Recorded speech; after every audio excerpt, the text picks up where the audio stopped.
Hello everyone, welcome to our channel DRX Deepak pharma. दोस्तों, आज की वीडियो बहुत ही इंपॉर्टेंट होने वाली है B pharmacy second semester student के लिए। मैं आज इस वीडियो में फार्मास्यूटिकल ऑर्गेनिक केमिस्ट्री 1 के मोस्ट इम्पॉर्टेंट टॉपिक के बारे में बात करने वाला हूँ। तो हमारा जो आज का टॉपिक है उसका नाम है न्यूक्लियोफिलिक सब्स्टिट्यूशन रिएक्शन। तो इसमें हम क्या क्या डिस्कस करेंगे दोस्तों, तो इसमें सबसे ज़्यादा इम्पॉर्टेंट होता है SN1 वर्सेस SN2 रिएक्शन, इसकी काइनेटिक्स, इसकी order of reactivity, factor affecting SN1 and SN2 reaction और mechanism of SN1 and SN2 reaction. तो दोस्तों, यह क्वेश्चन 10 मार्क्स के लिए काफ़ी इंपॉर्टेंट बनता है और 5 मार्क्स के लिए ये आपके एग्जाम में हमेशा पूछा जाता है। तो इस वीडियो में जितना मैंने बताया है, अगर आप उतना कॉपी में लिख के आ जाते हो तो आपको फुल मार्क्स मिलेंगे। तो चलिए दोस्तों, बिना लेट किए वीडियो स्टार्ट करते हैं। तो SN मैकेनिज्म, तो सबसे पहले हम समझेंगे SN1 रिएक्शन क्या होता है। तो SN1 reaction is a nucleophilic substitution reaction where the rate determining step is unimolecular reaction. तो नाम से पता चल रहा है SN, N से न्यूक्लियोफिलिक, S से सब्स्टिट्यूशन। तो न्यूक्लियोफिलिक सब्स्टिट्यूशन है जहाँ पे 1 मतलब ये क्या है, यूनिमोलिकुलर है। तो मतलब ये क्या बोल रहा है कि न्यूक्लियोफिलिक सब्स्टिट्यूशन रिएक्शन है वो जहाँ पे हमारा रेट डिटरमाइनिंग स्टेप क्या होता है, ये यूनिमोलिकुलर होता है, मतलब 1। ठीक है, इसके बाद हम बात करते हैं कि ये क्या है, inversion of configuration take place as well as retention. तो यहाँ पे क्या हुआ, इन्वर्जन ऑफ कॉन्फ़िगरेशन। कॉन्फ़िगरेशन मतलब क्या हुआ दोस्तों, चेंजेस। अगर आप 4th सेमेस्टर में जाओगे तो आपको वहाँ पे ये पढ़ाया जाएगा कॉन्फ़िगरेशन क्या होता है। तो कॉन्फ़िगरेशन में जैसे R S, ये क्या होता है, जब R होगा तो ये क्लॉकवाइज शो करेगा, जब S होगा तो ये एंटी क्लॉकवाइज शो करेगा। तो ये क्या है, पोलर प्रोटिक सॉल्वेंट, मतलब इसमें पोलर ग्रुप की सॉल्वेंट की रिक्वायरमेंट होगी। नेक्स्ट पॉइंट की बात करें तो कार्बोकेटायन रीअरेंजमेंट पॉसिबल। यहाँ क्या होता है, कार्बोकेटायन का रीअरेंजमेंट पॉसिबल होता है। कार्बोकेटायन मतलब आप क्या समझ रहे हो, जैसे ये कार्बन है, इधर भी कार्बन, यहाँ भी कार्बन, यहाँ भी कार्बन, तो कार्बन के ऊपर जो पॉजिटिव चार्ज है ना, इसी को हम कार्बोकेटायन बोलते हैं। अब यहाँ रीअरेंजमेंट आ रहा है, तो रीअरेंजमेंट मतलब क्या समझ रहे हो आप, कि कार्बोकेटायन जो है वहाँ शिफ्टिंग ऑफ चार्जेज हो रहा है। रीअरेंजमेंट मतलब शिफ्टिंग ऑफ चार्जेस हो रहा है। जैसे लाइक एन एग्जाम्पल, जैसे C, तो ये क्या है, ये कितना डिग्री है, 2 डिग्री हमारा है। ठीक है, तो इसमें क्या होता है, 3 degree greater than 2 degree greater than 1 degree. तो 3 डिग्री से 2 डिग्री से 1 डिग्री से स्टेबल मोर होता है। यहाँ पार्शियल रेसिमाइजेशन टेक्स प्लेस। यहाँ क्या होता है, पार्शियल रेसिमाइजेशन टेक्स प्लेस होता है, मतलब पार्शियल रेशमी मिक्सचर टेक्स प्लेस होता है। ये रिएक्शन फॉलो क्या करता है, फर्स्ट ऑर्डर काइनेटिक्स को, that is rate of reaction depends upon concentration of alkyl halides only. तो यहाँ क्या है, ये किस पे डिपेंड कर रहा है, फर्स्ट ऑर्डर काइनेटिक्स पे। ठीक है, और इसका जो रेट ऑफ रिएक्शन है वो ओनली किस पे डिपेंड है, कंसंट्रेशन ऑफ एल्काइल हैलाइड पे ओनली। ठीक है, अब हम बात करते हैं कि इसका जो रिएक्शन है वो टेक प्लेस करता है in the presence of polar protic solvent in 2 step. तो ये क्या है, इसका जो रेट ऑफ रिएक्शन है ये क्या करता है कि ये हमारा पोलर प्रोटिक जो सॉल्वेंट है उसके प्रेजेंस में 2 स्टेप में करता है। अब हम इसकी बात करें नेक्स्ट, तो नेक्स्ट क्या है, in first step the formation of carbocation take place. तो जो इसमें पहला स्टेप होगा उसमें हमारा क्या फॉर्मेशन होगा, कार्बोकेटायन का फॉर्मेशन होगा। ठीक है, और जो सेकेंड स्टेप है वहाँ पे क्या होगा, अटैक होगा न्यूक्लियोफाइल कार्बोकेटायन टेक प्लेस। तो वहाँ क्या होगा, जो हमारा सेकेंड स्टेप होगा वहाँ पे अटैक होगा न्यूक्लियोफाइल कार्बोकेटायन का। इसकी रिएक्शन की बात करें तो CH3 bond carbon bond Br plus OH negative. तो यहाँ से क्या होता है कि हमारा जो Br है ना वो रिमूव हो जाता है। ठीक है, यहाँ से Br रिमूव हो गया। चलिए दोस्तों, मैं मैकेनिज्म से समझाऊंगा तो आप लोगों को अच्छे से समझ में आएगा। तो स्टेप वन में यहाँ देख सकते हो कि यहाँ हमारा क्या है, CH3। तो जो मैंने बताया था ना CH3, तो वो तो आपके ऊपर डिपेंड करता है कि आप इसे स्टेबल करना चाहो तो आप मेंटेन करके दिखा सकते हो, लेकिन मैकेनिज्म आप इस तरह भी लिखोगे तो आपको फुल मार्क्स मिलेंगे। तो इसमें क्या हुआ कि यहाँ पर कार्बन कार्बन कार्बन, यहाँ पे हमारा ब्रोमीन ऐड है, इसके साथ हमने OH नेगेटिव है। ठीक है, तो यहाँ पे क्या हुआ, हमारा ना ब्रोमीन का ब्रेक डाउन हो रहा है, मतलब ब्रोमीन डिसोसिएट हो रहा है, मतलब ब्रोमीन टूट रहा है वहाँ पे, तो ये क्या फॉर्म कर रहा है, हमारा स्लो रिएक्शन होगा यहाँ पे, और ये फॉर्म करेगा हमारा कार्बोकेटायन और Br नेगेटिव। तो यहाँ क्या है, जो ब्रोमीन है ना, ब्रोमीन ने रिश्ता तोड़ दिया। यहाँ पे क्या है, जब ब्रोमीन ने रिश्ता तोड़ दिया तो ब्रोमीन का लॉस हुआ, तो वो बाहर निकल गया। ठीक है, अब स्टेप 2 में क्या हो रहा है, अब कोई रिश्ता तोड़ दिया है तो कोई ना तो कोई रिश्ता जोड़ेगा ही जोड़ेगा। तो यहाँ पे OH नेगेटिव मतलब न्यूक्लियोफाइल आके रिश्ता जोड़ता है स्टेप 2 में। तो ये क्या फॉर्म करता है, CH3 बॉन्ड OH, तो ये हमारा करता है। ठीक है, अब इसमें हम बताते हैं कि जो पहला स्टेप में क्या फॉर्म होता है, कार्बोकेटायन जो स्लो प्रोसेस होता है, लेकिन जो दूसरा स्टेप में क्या होता है, हमारा फास्ट होता है, जहाँ पे हम न्यूक्लियोफाइल का अटैचमेंट करवाते हैं या अटैक करवाते हैं। इसमें ऑर्डर ऑफ रिएक्टिविटी की बात करें तो वो डिपेंड किस में रहता है, वो स्टेबिलिटी ऑफ कार्बोकेटायन। ये फॉलो क्या करता है, 3 degree greater than 2 degree greater than 1 degree.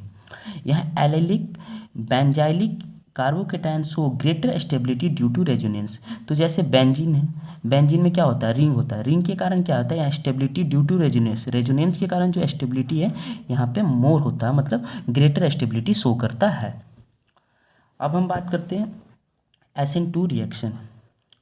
तो इसमें क्या है, SN2 रिएक्शन हमारा क्या होगा, ये हमारा सिंगल स्टेप रिएक्शन होता है और ये सेकेंड ऑर्डर काइनेटिक्स को फॉलो करता है।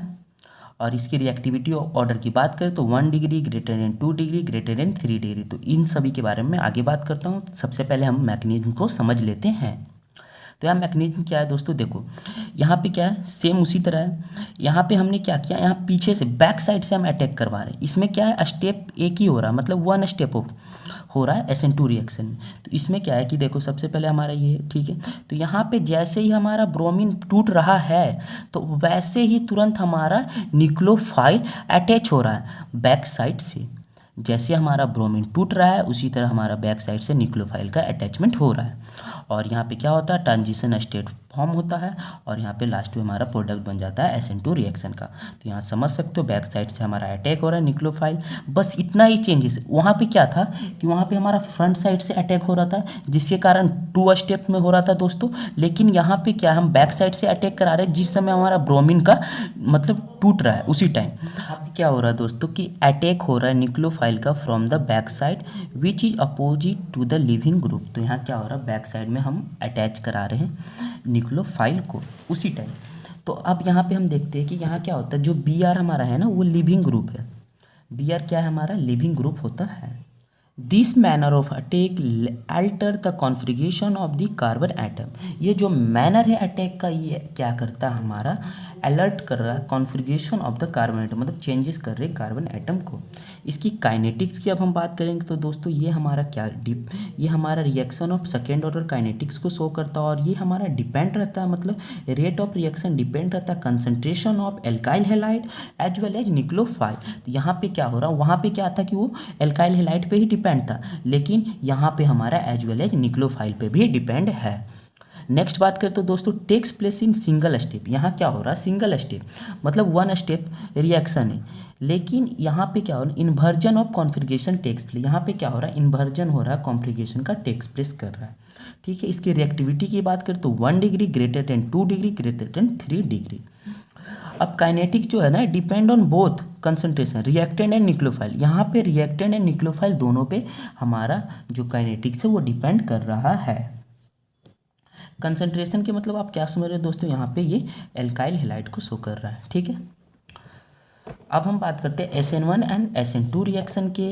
इसके हम डिफरेंस के बारे में बात करेंगे जो काफ़ी इंपॉर्टेंट है एग्जाम पॉइंट ऑफ व्यू से। अगर आप एग्जाम में डिफरेंस के साथ लिख के आते हो तो एक अच्छे मार्क्स गेन कर सकते हो। तो SN1 रिएक्शन और SN2 रिएक्शन। तो SN1 हमारा क्या यूनिमोलिकुलर है, तो SN2 हमारा क्या है बाईमोलिकुलर है, क्योंकि ये 1 स्टेप है, ये हमारा 2 स्टेप है। ठीक है, यहाँ जो इसका order of kinetic first order kinetic है, लेकिन इसकी सेकेंड ऑर्डर काइनेटिक्स है। यहाँ पे क्या है, रेट ऑफ रिएक्शन डिपेंड किस पे रहता है, हमारे एल्काइल हैलाइड पे, लेकिन यहाँ पे एल्काइल हैलाइड पे भी डिपेंड है और न्यूक्लियोफाइल पे भी डिपेंड है।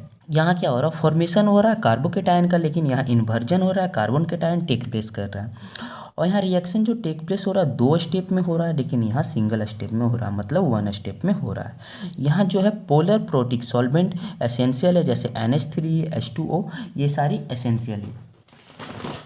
और SN2 में क्या है, polar protic solvent not required. दोस्तों नेक्स्ट बात करें ऑर्डर ऑफ रिएक्टिविटी की, तो यहाँ इसकी ऑर्डर ऑफ रिएक्टिव SN1 में क्या है 3 degree greater than 2 degree greater than 1 degree, लेकिन इसमें क्या है 3 डिग्री नहीं, इसमें SN2 में क्या है दोस्तों order of reactivity 1 degree greater than 2 degree greater then 3 degree. ये डिपेंड किससे करता है, स्टेबिलिटी ऑफ कार्बोकेटायन पे, लेकिन ये हमारा डिपेंड अपॉन कर रहा है स्टेरिक हिंड्रेंस पे।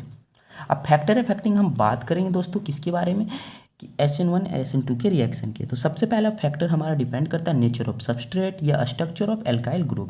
तो SN1 की बात करें तो स्टेबिलिटी है, डिपेंड करता है जो कार्बोकेटायन पे। इसकी ऑर्डर ऑफ रिएक्टिविटी की बात करें तो 3 degree greater than 2 degree greater than 1 degree. लेकिन SN2 रिएक्शन की बात करें तो ये स्टेरिक हिंड्रेंस पे डिपेंड रहता है, और ये शो करता है हमारा order of reactivity 1 degree 2 degree और 3 डिग्री ग्रेटर देन। अब नेचर ऑफ न्यूक्लियोफाइल की बात करें तो दोस्तों ये SN1 जो हमारा does not have any effect, ये कोई इफेक्ट शो नहीं करता। लेकिन जो SN2 रिएक्शन है यहाँ पे concentration of rate of reaction affect करता है न्यूक्लियोफाइल को। कि SN2 रिएक्शन में क्या हो रहा है, हमारा न्यूक्लियोफाइल का जो कंसंट्रेशन है वो अफेक्ट कर रहा है रेट ऑफ रिएक्शन को। अब नेचर ऑफ सॉल्वेंट की बात करें तो एक हमारा पोलर सॉल्वेंट होता है, एक नॉन पोलर सॉल्वेंट। तो पोलर सॉल्वेंट भी दो तरह के होते हैं, प्रोटिक एंड एप्रोटिक होते हैं। जो प्रोटिक होते हैं SN1 उसमें आता है जो कैन डोनेट करते हैं H+ आयन को। एग्जाम्पल में आप लिख सकते हो CH3 COOH या H2O को। लेकिन आप एप्रोटिक में क्या लिखोगे, SN2 जो डोनेट नहीं करता, can not donate H+ ion, donate नहीं करता H+ आयन। तो यहाँ पे आप सिंपल सा लिख सकते हो DMF को। नेचर ऑफ हैलाइड ग्रुप की हम बात करें तो हमारा क्या होता है, आयोडीन ज़्यादा होता है फ्लोरीन से। तो आप ऐसे लिख सकते हो, आप पढ़े होगे कि आयोडीन, ब्रोमीन, क्लोरीन, फ्लोरीन। तो आप ऐसे लिख सकते हो ग्रेटर देन, आप ऐसे भी शो कर सकते हो। ठीक है दोस्तों। अब यहाँ इफेक्ट ऑफ लिविंग ग्रुप की बात करें तो यहाँ क्या होता है, when carbon and leaving group bond break, जब ब्रेक हो जाता है the leaving group increases the rate of reaction. जैसे ये कार्बन है और लिविंग ग्रुप, बिना ब्रोमीन क्या है एक तरह का लिविंग ग्रुप है, तो ये जब ब्रेक हो जाता है तो यहाँ क्या होता है इंक्रीज हो जाती है। क्या इंक्रीज हो जाती है, हमारी रेट ऑफ रिएक्शन को, जब हम न्यूक्लियोफाइल को अटैक करा रहे हैं बैक साइड से। तो दोस्तों आई होप यह वीडियो आप लोगों के लिए बहुत ही इम्पॉर्टेंट होगी। मैंने दोस्तों बहुत ही इजी तरीके से आप लोगों को समझाया है कि SN1 SN2 की रिएक्शन, इसके मैकेनिज्म, इसके बीच में डिफरेंस, इसकी ऑर्डर ऑफ काइनेटिक्स और इसके फैक्टर अफेक्टिंग को। तो आई होप यह वीडियो आप लोगों के लिए हेल्पफुल होगी। तो please like share and subscribe, also share with friends. Thanks for watching my video.